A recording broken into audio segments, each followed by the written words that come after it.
আসসালামু আলাইকুম আপু ভাইয়ারা, আশা করি আপনারা সকলে ভালো আছেন। আমরাও ভালো আছি আল্লাহর রহমতে। আজকে আরেকটি নতুন ব্লগ নিয়ে উপস্থিত হইলাম। আজকে ব্লগটা আরম্ভ করছি সকাল থেকে। সকালে এখন বাজে হইল 1:45। আমি আমার ছেলেটাকে স্কুলে দিয়ে আসার জন্য দেখতেছি। আমার সকালে হাঁটতে অনেক ভালো লাগে, তাই আমি পছন্দ করি ওরে স্কুলে দিয়ে আসতে।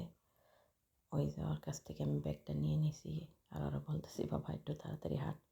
ও হাতে ওই খেলনা নিয়ে খেলতেছে আর হাঁটতেছে। আমি বলতেছি বাবা একটু তাড়াতাড়ি হাঁট, দেরি হয়ে যেতেছে। ওখানে তারা একটু দৌড়ে দৌড়ে হাঁটতেছে আমার বাবাটা।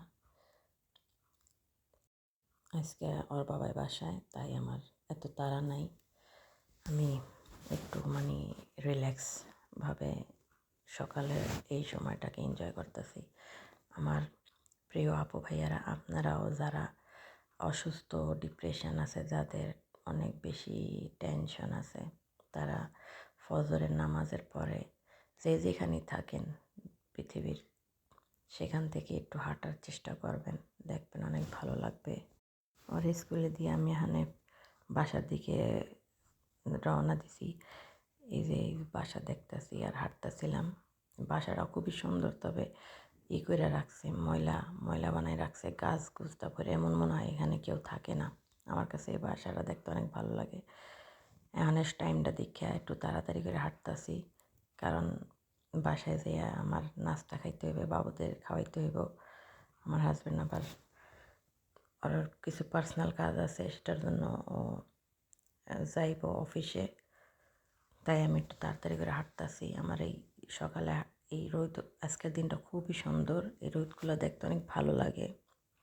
রোদে হাঁটতে, শীতের দিন হালকা হালকা শীত, এই সময় প্রচুর ফুল ফোটে আর নতুন নতুন ফুল আসে গাছে, দেখতে খুবই ভালো লাগে।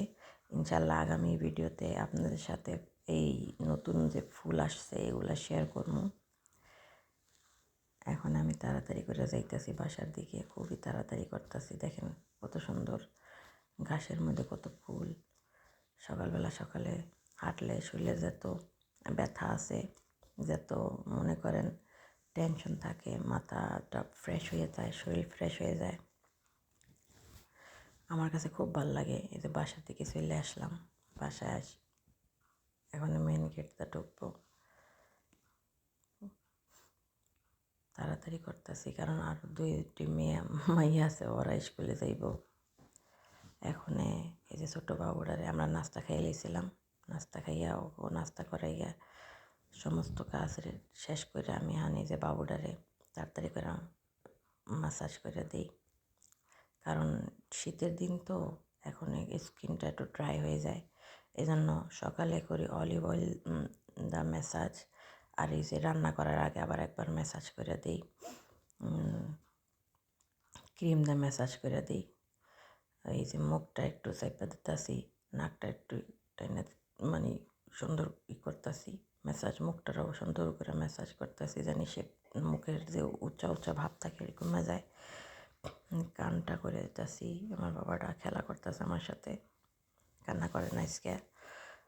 এই লোশনটা খুবই ভালো। এই লোশনটা আমি গত 7-8 বছর ধরে ইউজ করতেছি, কারণ এই লোশনটা আমার বড় জিরো হইতে বড় বেবি সবাইরই আমি ইউজ করতে পারি, অনেক ভালো রেজাল্ট পাইছি। এটা যারা এখানে আছেন, যারা ইউজ করছেন, তারা জানেন যে এই লোশনটা খুবই ভালো, আমার কাছে খুব ভালো লাগে। আমি পার্সোনালি বলবো এটা খুবই ভালো একটা প্রোডাক্ট। বলে না কি, রিজনেবল প্রাইস বলে, যেটা সাধ্যের মধ্যে ভালো একটা প্রোডাক্ট। এটার আমি প্রথম অয়েল ইউজ করতাম, এখন এটার লোশনটাও ইউজ করছি, 8 বছর ধরে ইউজ করতেছি। আমি খুব ভালো রেজাল্ট পাইছি, খুব ভালো। নিউবর্ন বেবি হইতে বড়, মনে করেন 12-13 বছর বাবুকেও ইউজ করা যায়। আমার মেয়ে, আমার সব বাবুকে বেবি বাচ্চাদেরকে এটাই ইউজ করাই। আমার কথায় অনেক ভুল ত্রুটি রয়েছে, আপনারা ক্ষমা সুন্দর দৃষ্টিতে দেখবেন। আমি এত সুন্দর কথা বলতে পারি না, একটু ভিতরে ভয় কাজ করে, কথা আটকেই যায়, বলতে পারি না, আমি এত এক্সপার্ট না, তারপরও চেষ্টা করতেছি বলার জন্যে। আমার অনেক মানে আমার কথা বলতে অনেক আনইজি লাগে। আমার অন্য বাবুরা খেলা করতেছে, আমি ডাইপারটা চেঞ্জ করে কাপড়টা পরাইয়া তাড়াতাড়ি করতেছি, কারণ ওরে আমি ও ঘুম পাড়লে ওর রেখে আমি রান্না করতে যাবো গা। এখন এই যে পাকের ঘরে চলে আসলাম, ভাত বসাই দিছি আর ওই যে ঘি বানাইতেছি দেখেন। আমি মাখন দিয়ে ঘি, ফ্রেশ ঘি বানাই লইতেছি। এখন এই ফ্রেশ ঘি হয়ে গেছে, ওই যে বাবল হইতেছে, বাবলটা হইলে নামাই দিয়া ওটার মধ্যে বসাই দিব হলো আলু আর কচু, কারণ এখন নামাই ফেলাম, কিছুক্ষণ রেখে দিই। ওই যে উপরে অনেক বাবল হয়েছে, এই যে নামাই ফেলাইতেছি, কারণ হয়ে গেছে গা। এখন আমি ওই যে আলু আর কচু ওই যে একটু ঠান্ডা হয়েছে, ঠান্ডা হওয়ার পরে বেশি না, গরম অবস্থায় কাছের বর্ণিত ভরমো তো, বেশি ঠান্ডা হওয়ার দরকার নেই। এখন আমি ওইটা ছেঁকে নিছি। এইভাবে আমি এরকম করে ঘি বানাই। বিকাল আবার পিৎজা বানিয়েছিলাম, বাচ্চারা অনেক পিৎজা পছন্দ করে, ওরা অনেক শখ করে খায় পিৎজা।